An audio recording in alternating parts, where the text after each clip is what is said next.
Do you remember Pearl Roundabout, Lolo Square in Manama, Bahrain? It used to look like this, but now it looks like this. The regime in Bahrain tried to erase the symbol of the revolution and the importance of the square, just as in Tahrir Square, the former Mubarak regime in Egypt sent in camels with men on them to try to beat the protesters and scare them off and block out the importance of protesters gathered there. Now from Tahrir, we go to Taksim Square in Istanbul, Turkey. The Turkish government has decided that the most well-known square in the country, along with Gezi Park, should be made into a shopping center.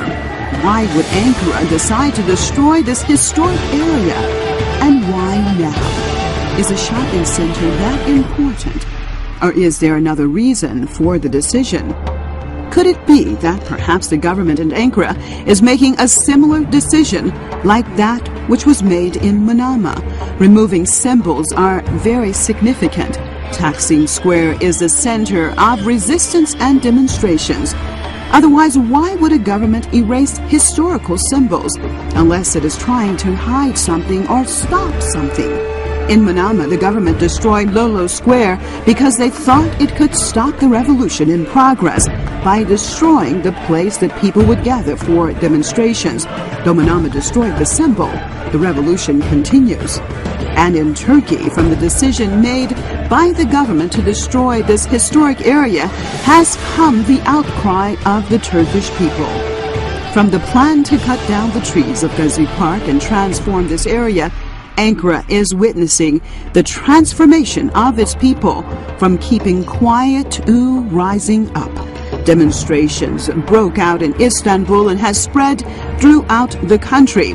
There are no longer demonstrations protesting just the destruction of a historic area. There are protests against the destruction of the direction that the Turkish people want their government to go in. The government has responded harshly with tear gas, water cannons, and arrests. Many people have been injured, and at least one person, according to latest reports, has been killed.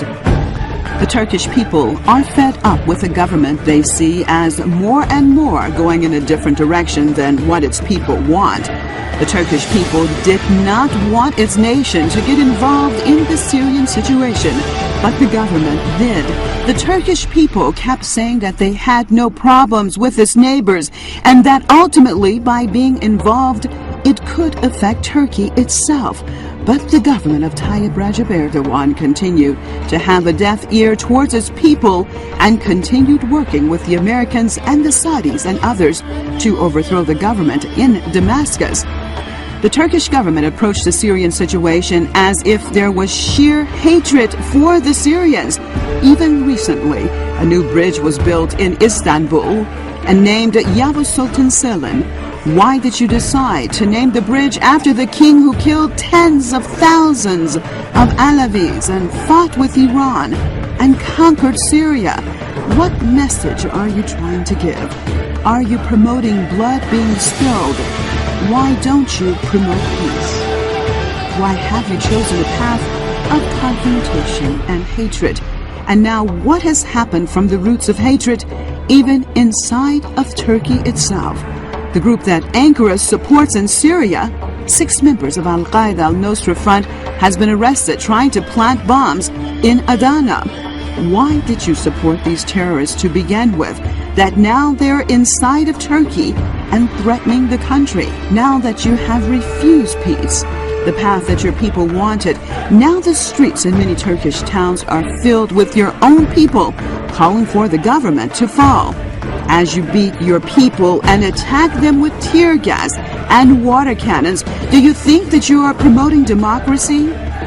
Or are your lies finally coming apart for the world to really see what the government of Erdogan is and what it stands for? It does not stand for Islam, it does not stand for democracy, but simply is another pawn in the hands of the Americans. As more and more people take to the streets, young and old, as even famous singers and actors are demanding a change, what will your response be this time? Will it be what the Turkish people really want?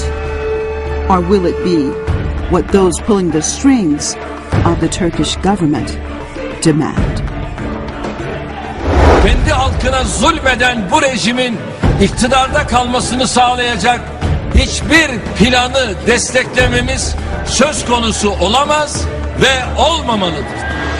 Kendi halkına zulmeden bu rejimin iktidarda kalmasını sağlayacak hiçbir planı desteklememiz söz konusu olamaz ve olmamalıdır. Ve halkın sesini halen baskı ve şiddetle susturmaya çalıştığını görüyoruz.